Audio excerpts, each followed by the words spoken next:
This is Revathi. Welcome back to అందమైన కథల పొదిరిల్లు. నా మనసంతా నీవై ఎపిసోడ్ నెంబర్ 281. బాబుతో పాటు జ్వరంతో ఇబ్బంది పడుతున్న శ్రేయ. కథలోకి వెళ్ళబోయే ముందు దయచేసి వీడియోకి ఒక లైక్ ఇవ్వండి. హైప్ కూడా ఇచ్చి పాయింట్స్ అందజేసి వీడియోని సపోర్ట్ చేయండి. ఇలా కాసేపటికి హాస్పిటల్లో మోహన్ బాబుని ఆడిస్తూ కూర్చునుంటే రాత్రంతా నిద్ర లేకుండా అలసిపోయిన శ్రేయ తెలియకుండానే మోహన్ భుజం మీద వాలిపోతుంది.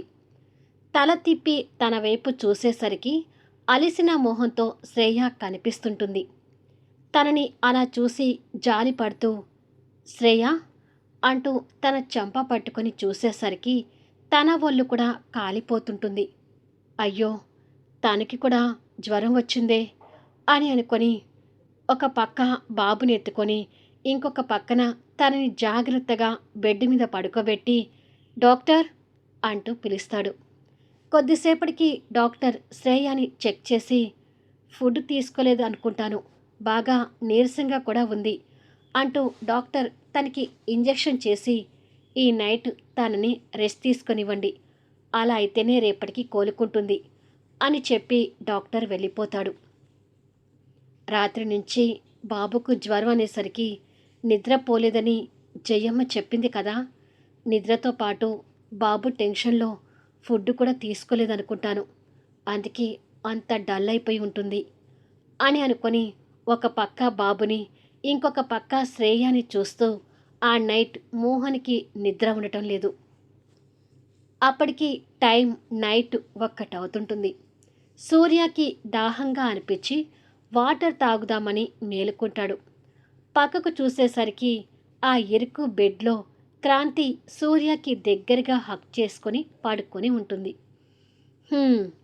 పగలంతా నాతో కసుబుసులాడుతుంది, ఇప్పుడు మాత్రం నన్ను హక్ చేసుకుని పడుకుంటుంది అని నవ్వుతూ అనుకొని తన నిద్ర డిస్టర్బ్ కాకుండా కొంచెం పక్కకు జరిపి పడుకోబెట్టి పక్కన ఉన్న వాటర్ బాటిల్ అందుకొని వాటర్ తాగుతాడు. తిరిగి పడుకోబోతూ లైటింగ్లో అందంగా కనిపిస్తున్న భార్యని చూసి నవ్వుతూ తన నుదుటిన ప్రేమగా ముద్దు పెట్టుకుంటాడు. ఆ ముద్దుకి క్రాంతికి మేలుకో వచ్చి కళ్ళు తెరిచి చూసేసరికి సూర్య కాస్త దూరంగా పడుకొని నిద్రపోతున్నట్టుగా నటిస్తుంటాడు. ఇదేంటి, సూర్య నిద్రపోతుంటే నాకెందుకో ముద్దు పెట్టినట్టుగా అనిపించిందేంటి? కల కన్నానా? కానీ అది కలలాగా లేదే, నిజంగానే ముద్దు పెట్టినట్టుగా ఉంది. సూర్య ముద్దు పెట్టి నిద్ర నటిస్తున్నాడా అని అనుకొని సూర్య సూర్య అంటూ నిద్ర లేపుతుంది. సూర్య నిద్ర మత్తు నటిస్తూ ఏంటి క్రాంతి, నన్ను పడుకోనివ్వు అంటూ తన నడుము చుట్టూ చేవేసి ఆ నిద్రలో తనని దగ్గరికి గుంజుకున్నట్టుగా గుంజుకుంటాడు. దాంతో క్రాంతి పెదవులు వచ్చి సూర్య పెదవుల్ని అమాంతం తాకుతాయి. నిద్రలో ఉన్నట్టుగా నటిస్తున్న సూర్య తన పెదవుల మీద ముద్దు పెడతాడు. ఆ చర్యకి క్రాంతి నిర్ఘాంతపోతుంటే సూర్య మాత్రం మనసులో పండగ చేసుకుంటూ నిద్ర నటిస్తుంటాడు. ఒక కన్ను చిన్నగా తెరిచి తన వైపు చూసేసరికి తను షాక్లో ఉన్నట్టుగా కనిపిస్తుంది. ఆ పరిస్థితికి వస్తున్న నవ్వుని బిగపట్టుకొని వెంటనే మళ్ళీ కళ్ళు మూసి ఏమీ తెలియనట్టుగా నిద్రపోతున్నట్టుగా నటిస్తాడు.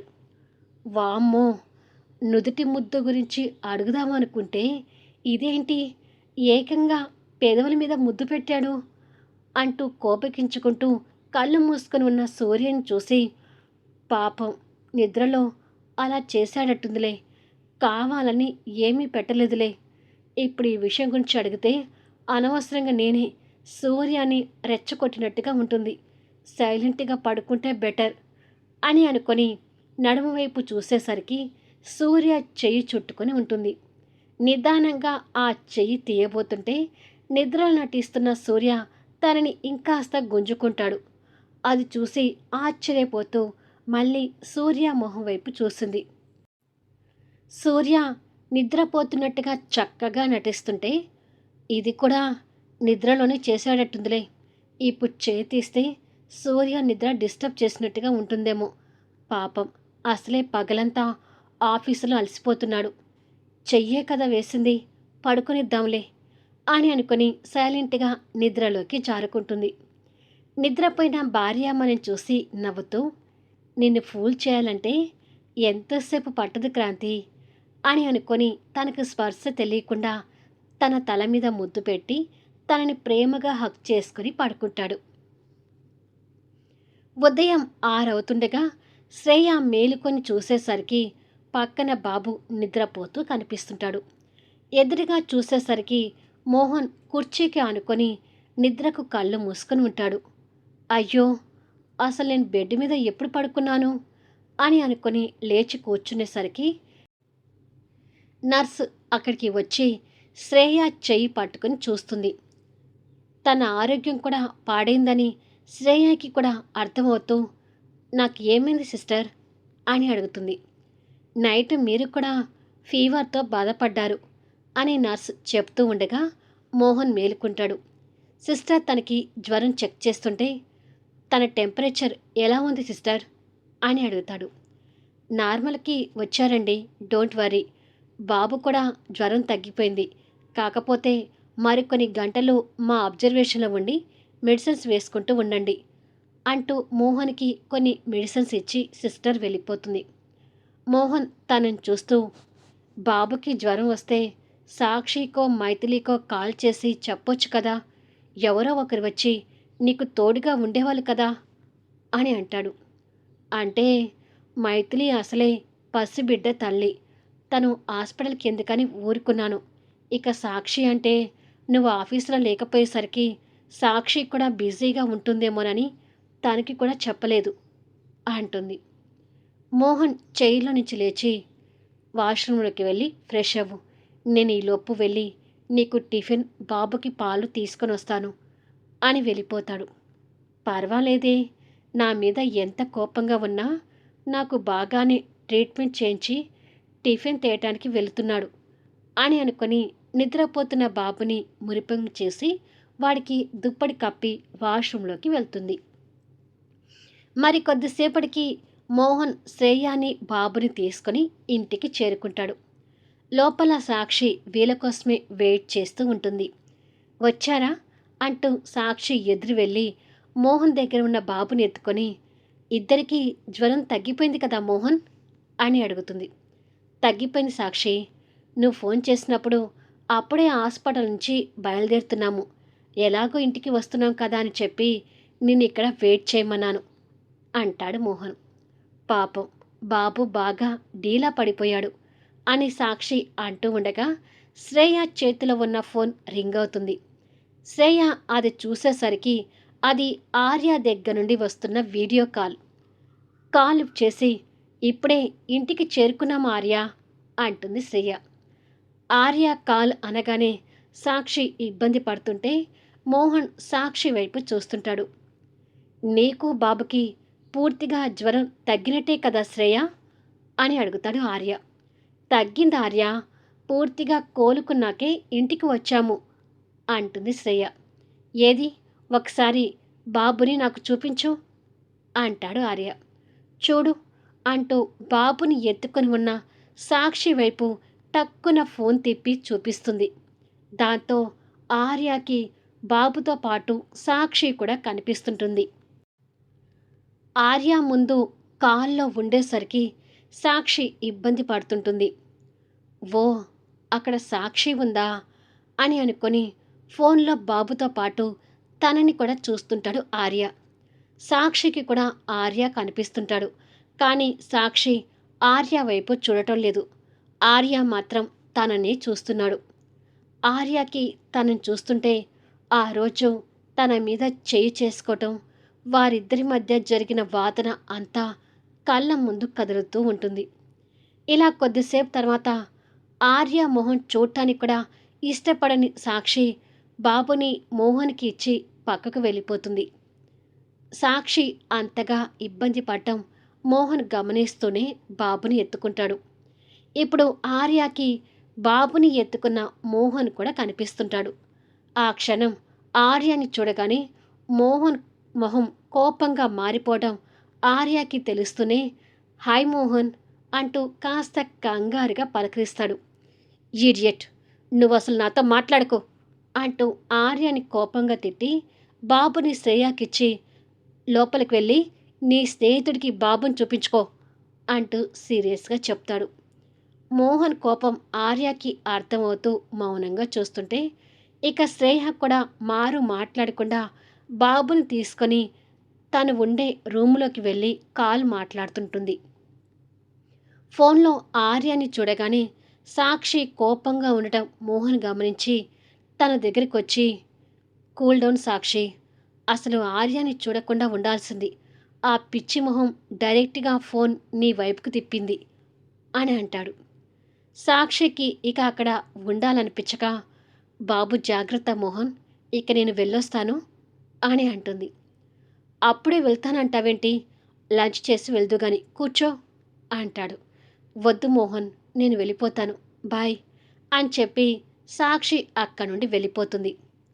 ఇక శ్రేయ ఫోన్లో ఆర్యకి క్లాస్ పీకుతూ ఏమైనా సాక్షి విషయంలో నువ్వు చేసింది తప్పు ఆర్య, పాపం సాక్షి ఎంత బాధపడుతుందో తెలుసా, నువ్వు తన్ని అంతగా బాధ పెట్టేసరికి నీ పేరు కూడా తన ముందు ఎత్తనివ్వడం లేదు. ఈ విషయంలో నీ మీద నాకు చాలా కోపంగా ఉంది అని తిడుతుంటుంది. మా విషయాలు వదిలేశ్రయ్యా, నీ విషయాలేంటో చెప్పు, మోహన్ నీకేమైనా దగ్గరవుతున్నాడా అని అడుగుతాడు.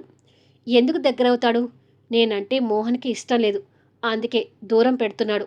అయినా ఆర్య ఇప్పుడు నా విషయాలు చర్చించడానికి ఇంట్రెస్ట్ చూపించడం లేదు. సాక్షిని ఒంటరిదాన్ని చేసి వెళ్ళిపోవడం కరెక్ట్ కాదు, ఇంకొకసారి ఆలోచించుకో అని అంటుంది. సరే శ్రేయ, చాలాసేపు నుంచి మాట్లాడుతున్నావు కదా, ఇక ఉంటాను అంటూ శ్రేయ మాటలకి ఎలాంటి సమాధానం లేకుండా ఫోన్ పెట్టేసి ఫోన్లో సాక్షిని చూడటం గుర్తు తెచ్చుకొని ఎప్పుడూ చాలాకీగా ఏదో ఒకటి వాగుతూ అల్లరిగా ఉండే సాక్షి ఇప్పుడేంటి ఏదో పోగొట్టుకున్న దానిలా అలా ఉంది, పైగా అప్పటికి ఇప్పటికీ కాస్త బక్క చిక్కింది అని అనుకొని ఛ, నేనేంటి తన గురించి ఇలా ఆలోచిస్తున్నాను, తన ఆలోచనలు నా మైండ్లోకి రానివ్వద్దు, అసలు ఇప్పుడు కాల్ చేయకుండా ఉండాల్సింది, కాల్ చేసినా శ్రేయ తనని చూపించకుండా ఉండాల్సింది అని అనుకొని మళ్ళీ ఫోన్లో సాక్షిని చూడటం గుర్తు తెచ్చుకొని నిజంగానే సాక్షి బక్క చిక్కింది అని మళ్ళీ తన గురించి ఆలోచిస్తూ ఉంటాడు. ఇక్కడ శ్రేయ ఆర్యని తిట్టుకుంటూనే ఫోన్ కట్ చేసి బాబుతో వెనక్కి తిరిగేసరికి ఎదురుగా మోహన్ కనిపిస్తాడు. మోహన్ తనని కోపంగా చూస్తుంటాడు. ఏమైంది మోహన్, అలా చూస్తున్నావు అంటూ బెదిరిపోతూ అడుగుతుంది.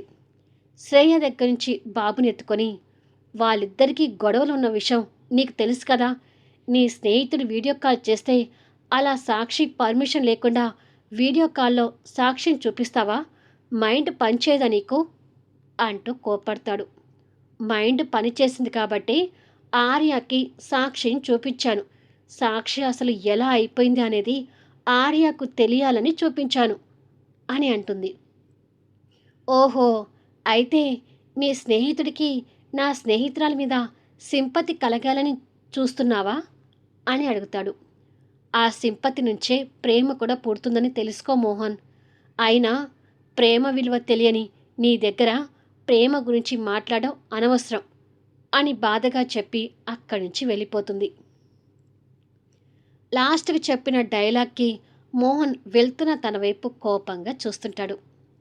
సాయంత్రానికి సూర్య క్రాంతి ఆఫీస్ నుండి ఇంటికి వచ్చేసరికి ఇంటికి లాక్ వేసి ఉంటుంది. ఇదేంటి, అక్క ఎక్కడికి వెళ్ళినట్టు అంటాడు సూర్య. ఒకవేళ వదినకి కోపం తగ్గిపోయి ఐశ్వర్య నిలయానికి వెళ్ళిపోయిందేమో సూర్య, అమ్మయ్య, ఇక నుండి నీ దగ్గర పడుకోవాల్సిన అవసరం ఉండదు అంటూ సంతోషంతో చెప్తుంటుంది క్రాంతి. అంత సంతోషపడకు, అసలు అక్క ఎక్కడికి వెళ్ళిందో తెలుసుకుందాం అని సూర్య తన సంతోషానికి కాస్త కోపం తెచ్చుకుంటూ ఫోన్ తీయబోతుండగా పైన ఉండే సంగీత కీస్ తీసుకుని అక్కడికి వచ్చి మీ అక్క బయటికి వెళ్తూ కీస్ ఇచ్చింది సూర్య, మీరు వస్తే ఇవ్వమన్నది అంటూ కీస్ వాళ్ళకి ఇస్తుంది.